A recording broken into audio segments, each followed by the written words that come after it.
d'accord léegi MPR da ngeen àndoon ak les serviteurs dem ci élection législative yi nga xam ne moom la ñu génn. ndax tey mën nañoo xam coalition boobu lan moo taxoon ngeen créé ko ak ban déggoo moom moo ci amoon li tax ñu laaj loolu. mooy yow da nga nekk président parti MPR. ñu gisoon fi ay coalition yoo xam ne coalition yu mag a mag la. nga dem ci les serviteurs. lu waraloon loolu.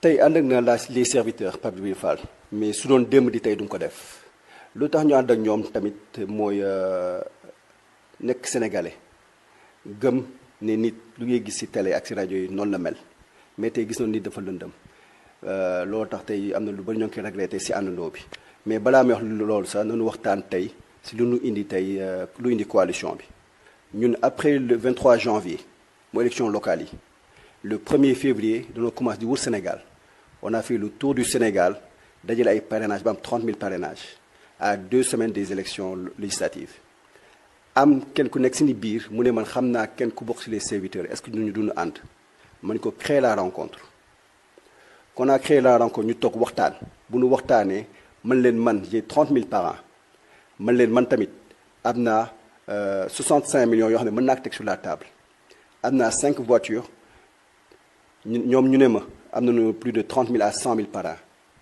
moom cadre bu ñu utilisé sax mu ne man du ma parrainer nit yi ñëw si man di ma parrainer. quoi loolu. Pape Djibril Fall.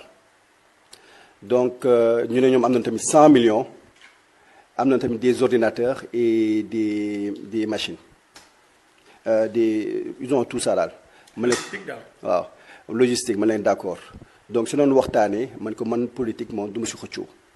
parce que ñoom dañoo bëgg xëccoo tête de liste ma ko kon bàyyi naa leen tête de liste ma jël 2e ak 3e position sur la liste nationale donc noonu tënkee coalition bi dugguñu trop ci détails yi te loolu foog naa tamit erreur la dina wax erreur de jeunesse erreur parce que yàgguñu ci politique mais loolooy erreur bi noonu defaree coalition bi. d'accord léegi yow Hamidou Thiaw président parti MPR. dafa am ko dox seen diggante ak les serviteurs bu Pape Djibril Fall pour ngeen waxtaan pour ngeen ànd ci élection législative booba yow yoroon nga xaalis comme ni nga ko waxee. yor nga oto aussi ñoom tamit yoroon nañu xaalis yoroon nañu seen logistique. Pape Djibril Fall nekk tête de liste bi ndax yow bëggoo si woon xëccoo. nga jël 2e bi ak 3e bi ci investiture bi.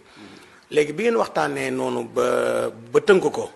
ci yan condition nan ngeen na taxaw noonu ngeen di jëlee xaalis bi ak oto yi répartir ko pour dem ci campagne bi. waaw loolu laay wax te loolu moom erreur la te erreur yooyu sax ñoo ngi doon commencé di ko gis parce que bu ñu demee ba si biir Pape Djibril Fall damaa dem ba si biir ñu bëggoon tuddee coalition bi tur nu ko bëggee tuddee neexuma man ko man benn xaaram damay génn parce que tamit coalition mënuñu jël 2e 3e amuñu si visibilité si ñoom dañu ñëw dans le meilleur sentiment nee nañu léegi nañ dugal seen logo mooy logo parti bi seen couleur te tur bi ñu yokk ci MPR looloo waral lool ñu toog di dem di saisir ñu war a fay man leen yéen ñaata ngeen am parce que dañoo war a fay ñeen Serigne Thiaw nag lay bàyyi nga fay man ko il faut que ñu fay wax leen ma ñaata ngeen am ñu ne ñoo suñu cotisé dina am 100 millions ma insisté waat ñu ne ñoom amuñu dara. ci xaalis waaw. début ba la ñu waxoon. te ñu ne amoon na 100 millions.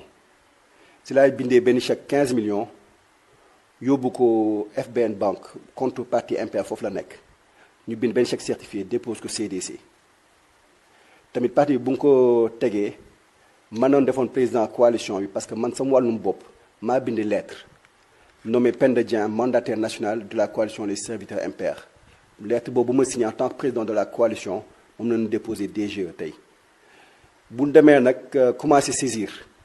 ñoom ñu ne am na noonu local ak ay ordinateur ñu toog di xaar gisuñu dara ma jël sama bureau yi ñu siy saisir ma jënd 6 ordinateurs ñuy saisir chaque jour ñu ne tey suba pareegunu da nga koy raxas ba tey ñu wax ne mosut a pare am donc sama bureau nañu saisiré yëpp mooy lépp luy parrainage bu nu loolu weesoo loolu tamit ñu war a génne parrainage yi nekk te ñoom 8000 parrains noonu am. muy 8000 parrains. 8000 parrains kese noonu am. donc loolu mooy déception bu rëy parce que ñoom seen seule contribution dans la coalition mooy 8000 parrains yi ak lu ñu wax yëpp dara du si woon dëgg. génnewuñu xaalis. génnewuñu xaalis génnewuñu logistique génnewuñu ordinateur génnewuñu fu ñuy saisir génne 8000 parrains daal lañ fa joxe. jeex caution bi nag.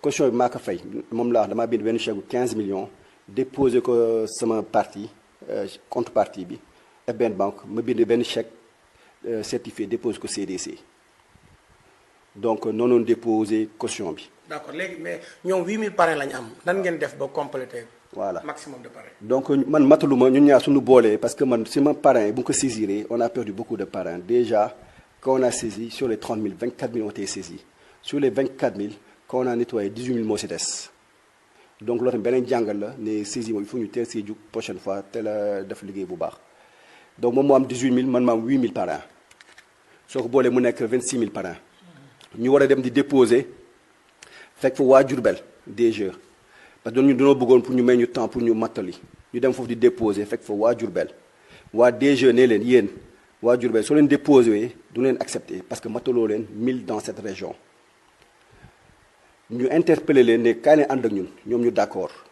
donc ñoom bu ñu ñëwee ñu jox leen tête de liste Diourbel jox leen 5e position sur la liste nationale ñoom ñu jox ñu seen 28 000 parrains donc tey waa Diourbel ñoo ñu mottali te tey Pape Thiam moo nekkoon intermédiaire bi loolu tax def tey su ma gisee Pape Djibril Fall def point de presse du tudd Pape Thiam te kooku su ko xawuloon su ko fekkloon DG tey duñu dem man tamit loolu maa ngi koy ñaawlu parce que même nu mën a am ay xuloo seeni biir warta tax duñu tudd turu Pape Thiam te xuloo moom Pape Djibril Fall fu mu jógee parce que bu ñu parrainé ba pare ba déposé 54 000 parrains Pape Djibril Fall dafa njëkkante posté ci réseaux sociaux yi ne vous m'avez fait confiance j'ai 54 000 parrains alors que 54 000 parrains 8 000 la si indi Pape Thiam merci loolu nag ne Pape Djibril Fall lu mu wax du dëgg ñun ñoo indi lu si ëpp na wax dëgg bi foog naa dem na fi sa Walf TV di ko wax.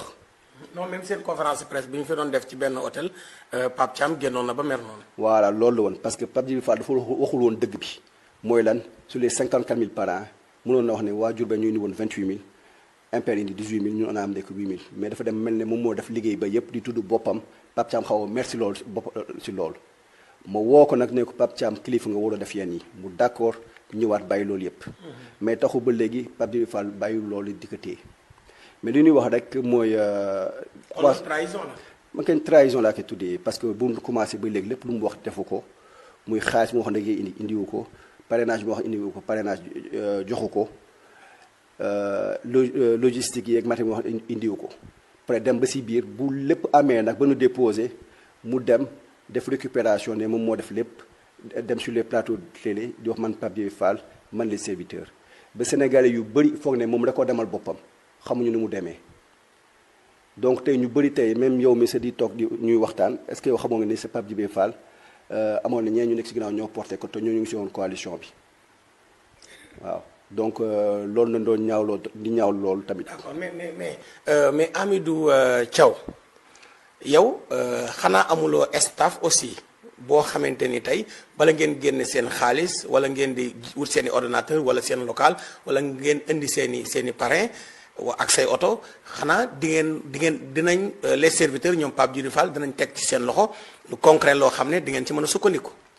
xam nga peut-être lu mu yàgg dans le privé moo tax parce que man damaa wóolu it ma ne après dinañu joxe donc comme les délais étaient un peu courts on devait loolu yëpp si biir semaine bi la. parce que ñoom ils ont donné les parrains foog naa le vendredi donc foog naa ñu ngi woon déposer le samedi noonu jot parrain yi mardi boobu lañu waxtaan pour déposer caution bi te ñoo ngi ko déposer vendredi donc mercredi donc on a déposé le mercredi donc si 4 jours 5 jours lépp am comme dafa xatoon rek ma ni bàyyi leen ma fay ñëw après ils vont me rembourser donc noonu laa xalaatoon yéene bu baax mais loolu yëpp bu ñu ko defee ba pare le 31 mai.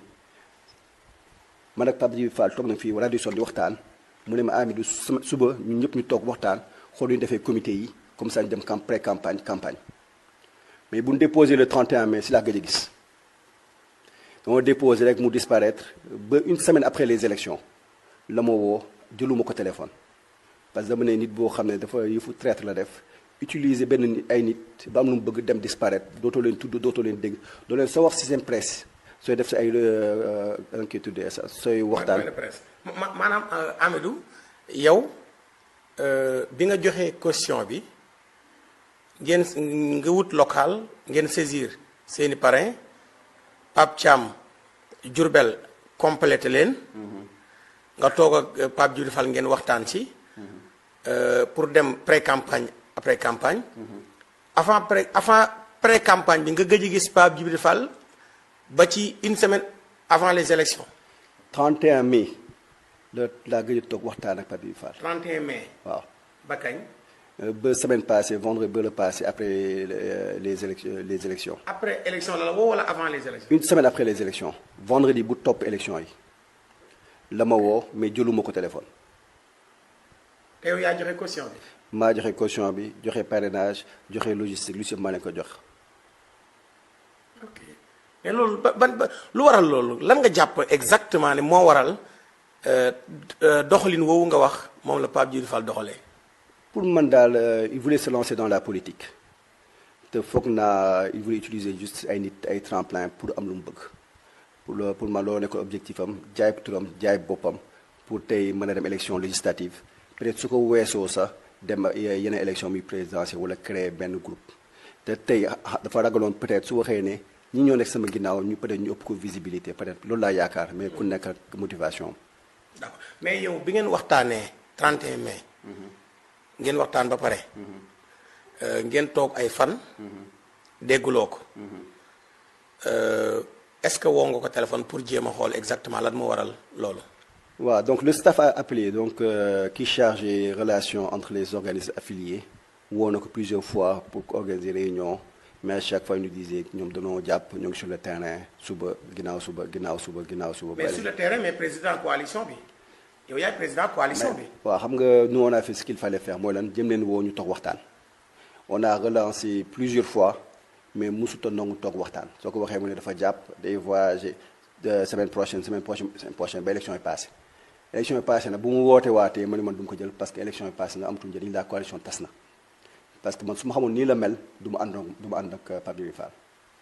waaw donc erreur la mais tamit erreur boo xam ne erreur bu noble la parce que bu ñu doon ànd ak moom yaakaaru ni moom nii la lëndëmee que warkat la que lépp lu muy wax du ko def.